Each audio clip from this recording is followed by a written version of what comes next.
Desligar a consciência. Seria isso possível? Desconectar a nossa consciência e passarmos a viver somente pela mente, com base em paradigmas mentais, em dogmas? Seria isso possível? Então, vamos trazer aqui hoje um evento que marcou essa questão, que foi o Concílio de Nicéia, né? Contribuiu fortemente para esse desligamento de consciência, como nós vamos ver no vídeo, né? A palavra religare, que tem aquele sentido, né? Um dos sentidos da palavra religião é religar, religare, que é religar a nossa essência, o indivíduo, a sua essência, né? Para não viver de forma condicionada. Então, vamos tratar de contexto, fatos históricos, e vamos buscar, então, com vocês que nos assistem, fazer uma análise em conjunto do que se passou nesse momento. O ano foi de 325 depois de Cristo. Então, vamos ao vídeo.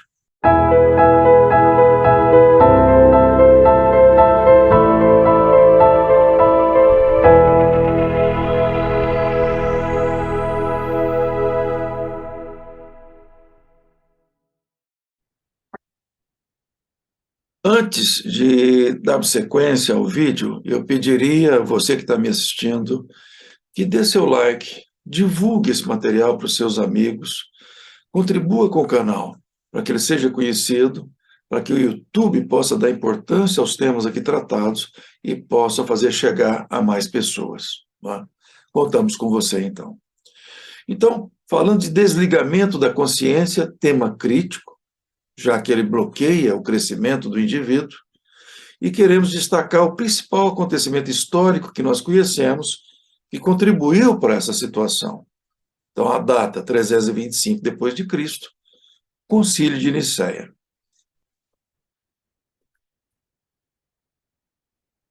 E, para começar, é muito importante falarmos sobre conhecimento.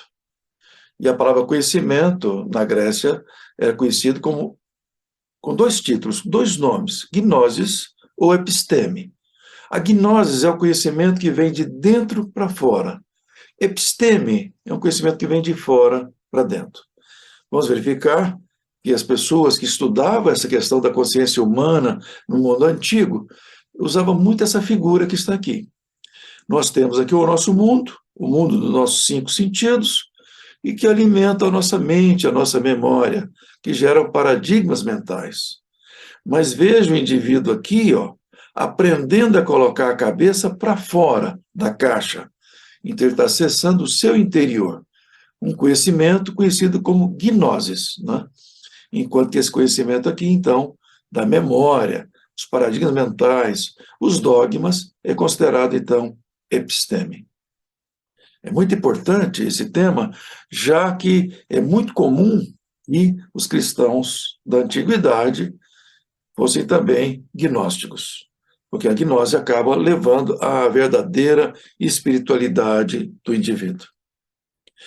E agora eu gostaria de trazer a figura do Einstein, porque às vezes consideramos que os cientistas são ateus, né? E dependendo da forma que você analisa as palavras do Einstein, pode haver um equívoco. E Einstein diz, acredito em Deus, mas o Deus de Spinoza. Vocês devem lembrar daquela história simples. O pastor perguntou, né, para aquele indivíduo que frequentava a sua igreja, que falava que não acreditava em Deus. Falou, como assim? Você não acredita em Deus? Aquele velho barbudo, sentado na cadeira de ouro? Aí o pastor disse também, eu não acredito nesse Deus, né? Então, vamos ver o que fala Spinoza sobre Deus. É o único motivo da existência de todas as coisas. Deus é a substância única e nenhuma outra realidade existe fora de Deus. Ele é a fonte única e dele surgem todos os outros elementos. Deus existe em si e foi gerado por si. Para existir, ele não necessita de nenhuma outra realidade. Deus e natureza, dois nomes para a mesma coisa. Deus e natureza, dois nomes para a mesma coisa. E o Einstein? Ele comentava, estou fazendo uma pesquisa profunda no campo da matéria, da energia, e quanto mais aprofundava, ele percebia uma inteligência embarcada lá. Deus já estava esperando ele lá. E ele considerou, então, que Deus está em tudo. E Deus está dentro de nós, por consequência. Em termos de espaço físico, em termos de geografia, nós temos aqui a região da Turquia, onde nós temos Istambul, a capital da Turquia, que no passado foi conhecida como Bizâncio e transformada depois em Constantinopla e posteriormente em Istambul.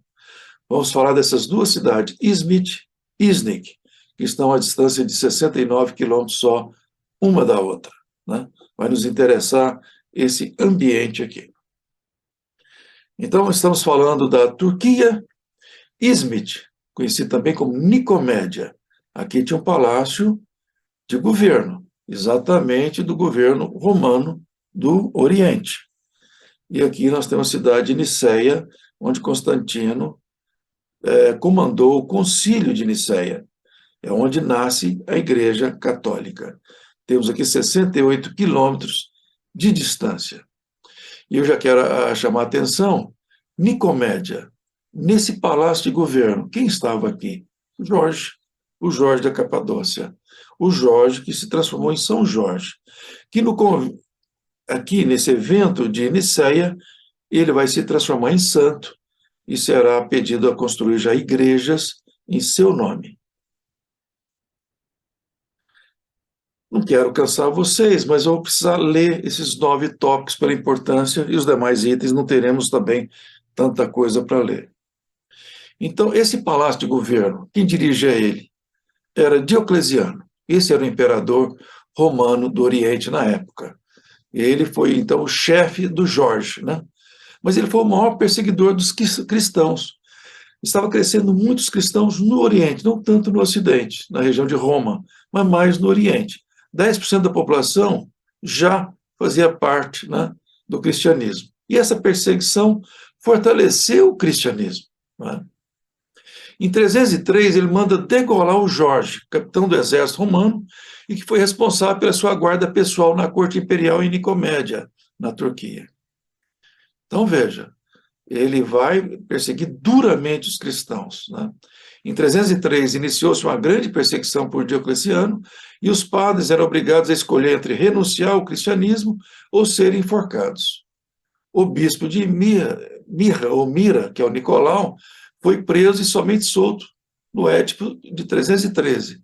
Esse São Nicolau, que também é da Turquia, é o mesmo, conhecido como Santa Claus, é o mesmo que é o Papai Noel, que deu origem ao Papai Noel, né? Muito importante entender, então, a história de São Nicolau, e São Nicolau participou, né, era bispo, né, participou do evento em Niceia. Em 306, Constantino passa a ser o imperador romano do Ocidente. Em suas campanhas, ele mata o seu sogro e o seu cunhado. Era comum isso do Constantino, né? Então, veja, ele vai conquistar, ele já comanda o Império Romano do Ocidente e vai dominar o Império Romano do Oriente. E aí ele realmente mata, já tinha morto o seu sogro e vai matar o seu cunhado, que é o imperador, então, nessa época. Em 313, com o Édipo de Milão, foi criado a liberdade religiosa. Então, nessa época ainda do Concílio de Nicéia, a religião oficial romana não era o cristianismo, né? Foi dado liberdade de crença para as pessoas que viviam dentro do império, né, para suspender as perseguições religiosas, né? Então, em 313, com esse édito, foi criada a liberdade religiosa. Em 324, então, Constantino vence e mata Licínio, seu cunhado, que era imperador romano do Oriente, e depois ele vai mudar a capital do império para Bizâncio, né, que se transforma em Constantinopla em homenagem a ele próprio, que é Istambul. Em 325, ele convoca o primeiro concílio da igreja, né, o concílio de Niceia, que é em Iznik, né, que é o nome antigo de Niceia. Mas veja, em 324, ele domina o Império Romano do Oriente, onde havia uma percentagem já grande de cristãos, né? E depois, em 325, tem o Concílio, em 326, porque ele teve receio que a sua esposa e seu filho tivessem fazendo alguma coisa contra o seu governo, ele mata tanto a esposa como o filho, né? A esposa Fausta. Isso logo após o Concílio de Nicéia. Em 337, final de vida, e ao receber a extrema unção em ambiente fechado, foi comunicado pelo bispo que ele se convertera ao cristianismo. No último minuto, na verdade, vamos ver que Constantino foi líder da igreja pagã o tempo todo, né? Ele, na verdade, não foi. É lógico que quando você estuda a história, você se prende mais a um historiador a outro, e aqui nós vamos ter diferentes pensamentos, diferentes historiadores, mas em relação ao Concílio de Nicéia, que é o tema central nosso, há uma unidade em relação ao pensamento sobre esse tema. Então, perseguição aos cristãos aconteceu de maneira forte. O que importa é entender a fé que os sustentavam. Uma fé dogmática seria impossível de sustentar um indivíduo que aceita morrer, mas não aceita abrir mão, né, da sua condição de cristão. É muito importante entender a quantidade de pessoas que morreram, que não renegaram, não aceitaram renegar a sua fé, porque o governo dava condição para o cristão mudar. Bastaria mudar a sua fé. Vir para a igreja pagã? Não, eles não aceitavam fazer isso. É importante, quer dizer, num ambiente de gnoses, de consciência plena de espiritualidade dentro de si, os cristãos não abriam mão da sua fé, né? E aí vamos ver o que se passou então com São Jorge. Jorge, então, comandava a guarda, inclusive de Diocleciano, e o que aconteceu com ele? A família era rica, ele recebeu uma enorme fortuna com a morte da sua mãe, e ele passa essa fortuna para os pobres. Diocleciano toma conhecimento, não é? Como é que pode? Aí descobre que ele é cristão, por isso ele fez isso. E aí ele passa a oferecer para Jorge terras, dinheiro, títulos, tudo para que ele venha deixar a fé cristã. Ele não abandona a fé. E aí vem, então, todo um processo de martírio com ele, e Diocleciano acreditando que ele não aguentaria e mudaria sua ideia. Não, cada vez que ele era martirizado, mais ele demonstrava a fé em Jesus, em sua condição pessoal e não abrir mão do cristianismo, né? Então Diocleciano acabou mandando matá-lo. Então nós temos uma figura muito forte então de São Jorge enfrentando o dragão. Veja, nenhuma pessoa no planeta Terra viu um dragão, por mais que seja um símbolo presente da China. Muitos falam de dragão, mas nunca ninguém o viu. Mas sabemos que o dragão é usado como símbolo do ego. Você precisa matar o ego que te limita a ir para o seu lado espiritual, não é? Então temos São Jorge matando o dragão como símbolo muito forte, né, que ele deixou para todos nós. E aqui temos a imagem de São Miguel Arcanjo na mesma situação, matando essa ideia de ego, não é? A mesma, e aqui São Jorge. São Miguel Arcanjo e a figura de São Jorge se equivale quando nós falamos da morte do ego, para que a espiritualidade flua dentro de um indivíduo, já que o ego que seria o bloqueador do desenvolvimento da consciência do indivíduo. Então temos aqui, inclusive, no caso de São Miguel Arcanjo, aquela balança conhecida também como uma arte, onde você pesa o coração para ver se o indivíduo agiu de acordo com o coração e não de acordo com o estado egóico, que aí é representado pelo dragão, né? Ou para o indivíduo também, tipo um demônio, né? Essa é a visão que nós temos dessa passagem. Bom, então temos aí Constantino, foi imperador de legitimidade duvidosa, ele conseguiu ser imperador com o apoio das suas tropas, do seu exército, né? E foi sumo pontífice do deus Sol invicto e realizava culto a Júpiter, né? De adoração pagã. Ele nunca abandonou esse papel de sumo pontífice, segundo a maioria dos historiadores.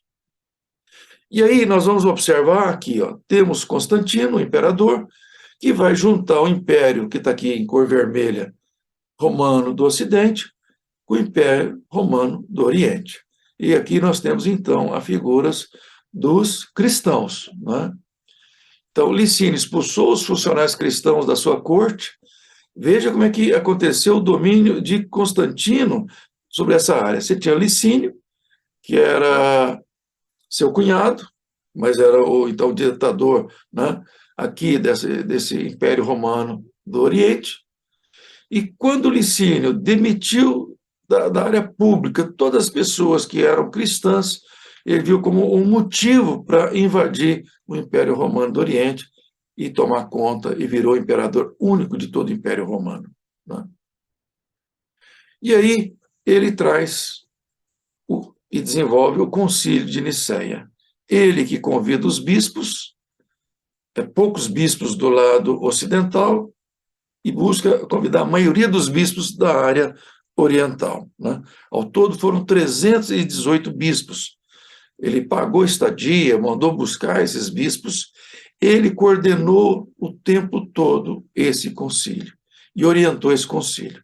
Nós vamos observar por que é importante ver o cristão na sua origem, como é que ele vivia. A partir do concílio de Nicéia, o medo, o pavor, o medo de ser morto, de ser preso, de ser extraditado, passa a rondar as pessoas. Dentro do próprio concílio passa a acontecer isso. Então, o grande foco do concílio foi exatamente um problema que existia sobre a avaliação sobre a figura de Jesus, né?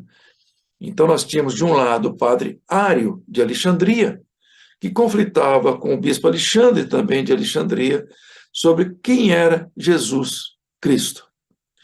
Então, veja, no Egito, o gnosticismo era muito forte, a gnose era muito forte. Essa ideia de entender a consciência, a essência, Deus dentro de si, né? Então, o Ário é dessa linha. Então, ele dizia, Jesus é filho de Deus. E o bispo Alexandre fala, não, não, Jesus é Deus. Ora, para quem é gnóstico, que tem essa noção de gnose, ele não pode misturar as coisas, né? Você é filho, Deus é a totalidade, eu sou uma criação, eu faço parte, eu tenho Deus dentro de mim, né? Então você viu Jesus à parte, né? Ele estava à parte aqui, você consegue enxergá-lo como individualidade. E Deus é tudo, né? O todo, que também está dentro de nós. Então, esse grande problema que se apresentou foi o grande tema do Concílio de Nicéia. É importante a gente analisar isso depois que, com a morte do Alexandre, bispo Alexandre, o bispo Atanásio passou a cuidar, defender os mesmos pontos de vista, né? E praticamente houve uma guerra entre esses dois segmentos. O Ário foi expulso aí e preso naquela época, e era assim que eles agiam. Já pensou, um concílio ligado à religiosidade? Realmente houve muitas ameaças e muito confronto. Nós vamos verificar que essa questão ariana, que foi conhecida, teve momentos que preponderou o lado do bispo Alexandre, mas ao longo do tempo preponderou também essa visão de Ário. Nós vamos ver que vai demorar muito tempo, mais de 50 anos, em um vai e volta da igreja para saber qual era a base de pensamento da igreja. Não foi fácil chegar a uma conclusão, nós vamos mostrar isso para frente. Então, o religare, você vê que a religião tem como um dos conceitos básicos, né, o seu significado é religar o indivíduo à sua essência, à sua parte espiritual, né? Que esse é um dos sentidos, então, da palavra religião. E os dogmas não religam. Por que os dogmas não religam? Porque estão na mente, não estão naquela área da consciência humana, não estão lá no lobo pré-frontal, estão lá no neocórtex, na área da memória, na área da linguagem. Por isso, os dogmas não religam. Se você tem uma religião baseada em dogma, ela não faz o religare. Você age porque tem que seguir algo padronizado, não questionar, né? Então, se Deus é essência, é consciência, é inteligência dentro de nós, é impossível religar através de dogmas. Por isso nós temos aqui a figura do robô. Então, quando eu uso o dogma, eu estou usando, então, um padrão mental e sigo como um robô. Mas a área da consciência, não. A consciência ela é plena a cada momento para o indivíduo escolher os seus caminhos na vida. Então, é nesse concílio que nasce a Igreja Católica, né? E ela é uma mistura das questões levantadas na época com a Igreja romana da época, a Igreja pagã. Nós vamos ver que muita coisa da Igreja pagã foi absorvida pela Igreja Católica. Igreja Católica que depois vai dar espaço para o nascimento do protestante e toda essa corrente aí, né, das igrejas evangélicas. Elas nascem dentro do catolicismo. Então, a igreja não foi fundada pelo apóstolo Pedro, e sim por Constantino, imperador, né, naquela época. Dogmas definidos para guiar a conduta de seus participantes. Então, nesse período, nessa reunião, foram definidos os dogmas da igreja que todos teriam que respeitar, senão seriam presos. As pessoas recebiam já ameaças. Veja que nós mudamos o mundo aí, a partir daí, do ponto de vista da espiritualidade. Aqui eu tive a oportunidade de estar também no Vaticano. Você me interessou em entender o Vaticano, e aqui eu estou com o Papa Francisco. Então, olhando os primeiros cristãos, Cristo é crucificado, e aí surge a igreja. Como é que essa igreja era conhecida? Casa do Caminho. E os cristãos eram conhecidos como caminheiros.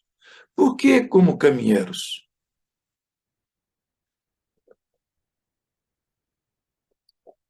Porque eles prestavam assistência. A Casa do Caminho era casas de assistência, principalmente a questão de doenças, a problemas que as pessoas tinham. Então, os primeiros cristãos eram servidores, eram pessoas amorosas que preocupavam com o próximo. E assim nasceu essa igreja. O apóstolo Paulo, né, que foi um doutor da lei que depois mudou para o cristianismo, você imagina bem, alguém muito racional, focado na lei mosaica, de repente entende dentro de si o que significa o ensinamento de Cristo. Para onde está levando? Para a amorosidade.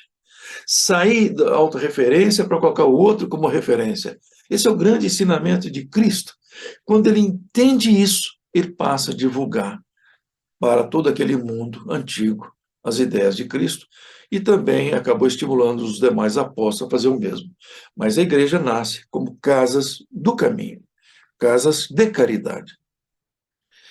E aí, Jesus e Deus são o mesmo ser? Contenda ariana. Então, temos aqui a figura, sempre se falou de Deus de um lado, Jesus de outro, né? E essa é a controvérsia ariana. Quem foi Jesus? Então, entendemos que Jesus e Deus são figuras separadas.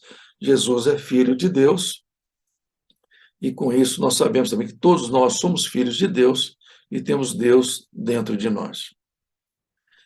E aí, nesse concílio de Nicéia, são levantados os evangelhos apócrifos.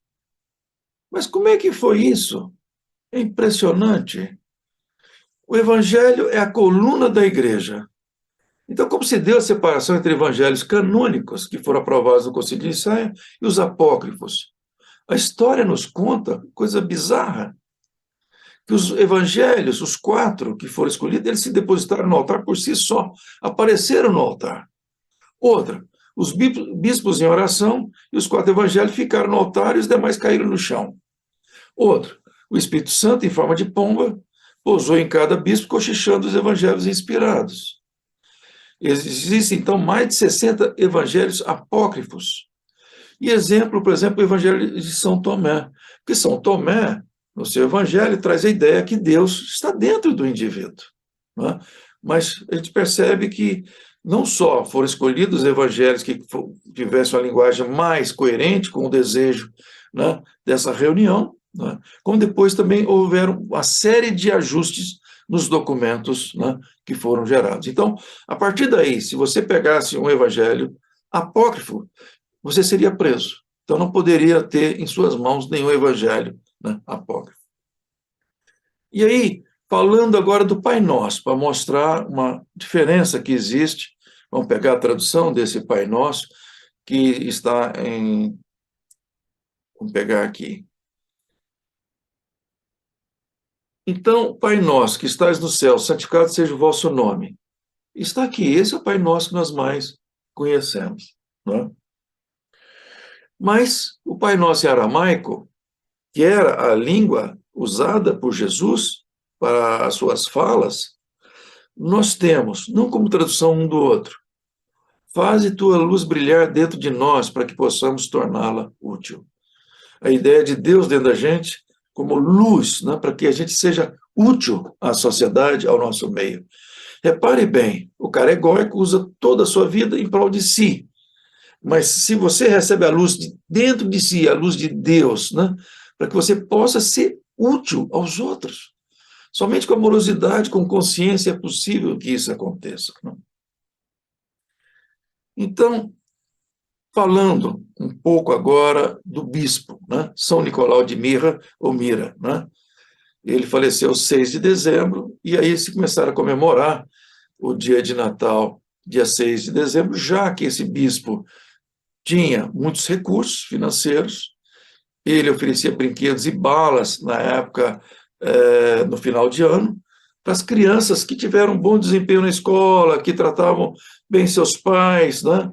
Então ele queria presentear as crianças que mostravam uma moral elevada. Então, esse São Nicolau se transformou em Santa Claus e se transformou no Papai Noel que nós conhecemos hoje. Esse bispo, então, participou do Concílio de Nicéia e também ele tem origem na Turquia, em Mira, ou Mira, né? Que é o nome dado na época para essa cidade. E aí nós vamos ter o Concílio de Constantinopla em 381. Isso 56 anos depois daquela contenda ariana que aconteceu no Concílio de Nicéia.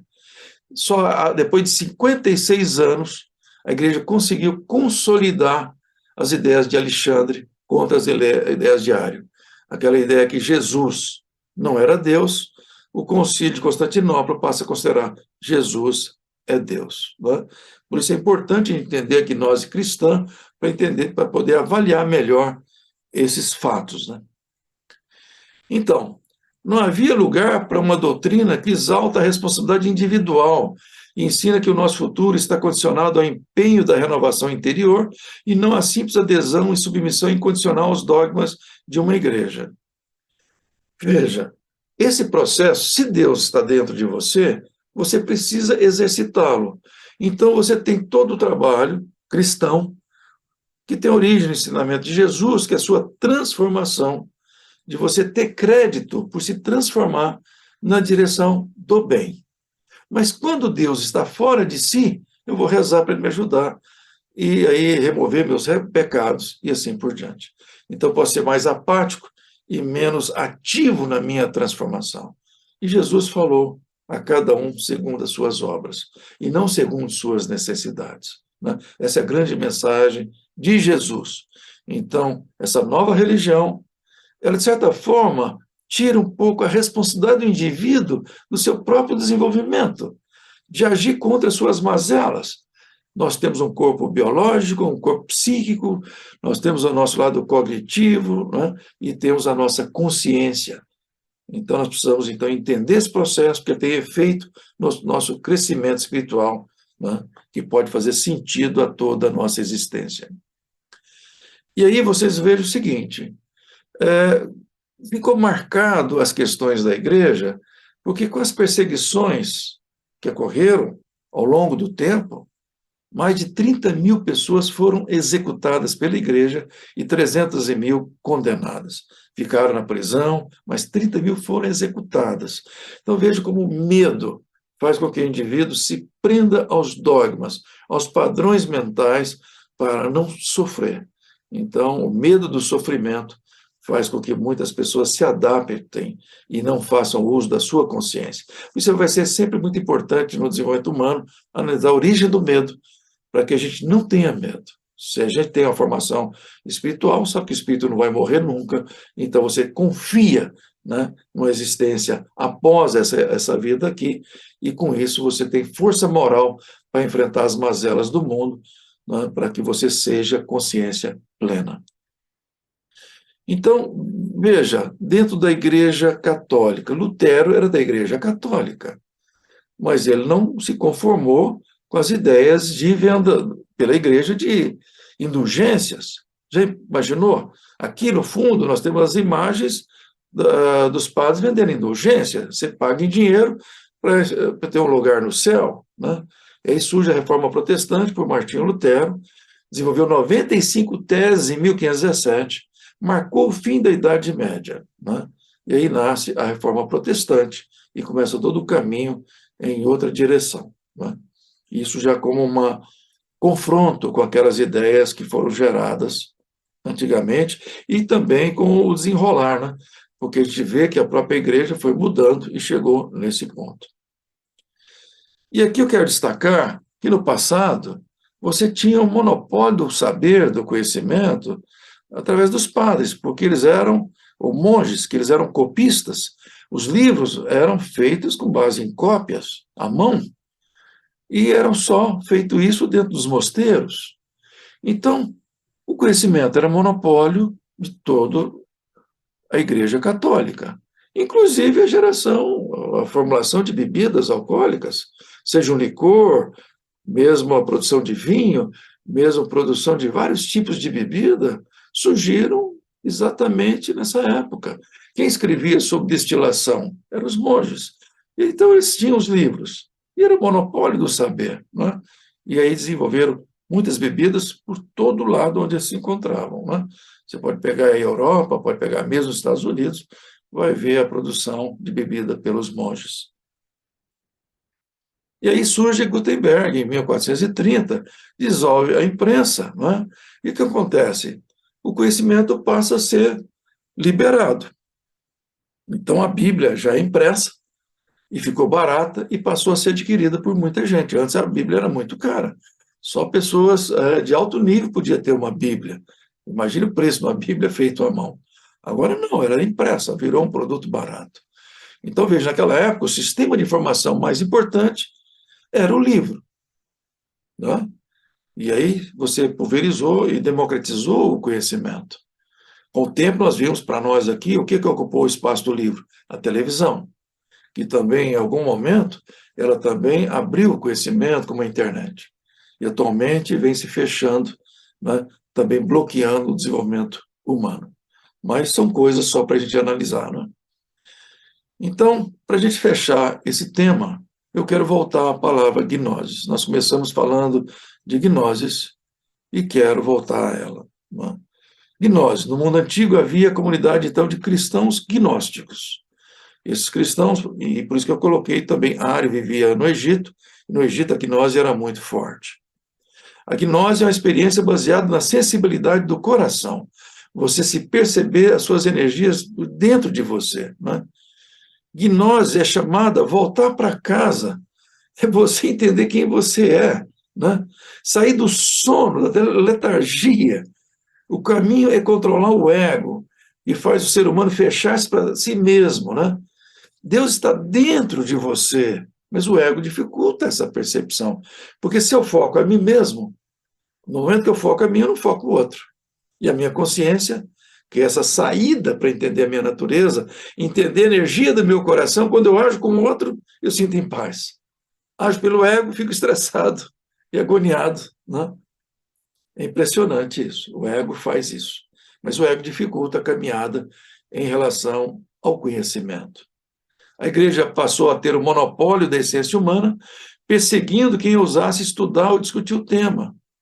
Então, no mundo antigo, nós tínhamos aí os alquimistas, os gnósticos, todos foram perseguidos pela igreja, porque somente a igreja podia falar sobre essa questão da essência do indivíduo. Ninguém mais poderia falar.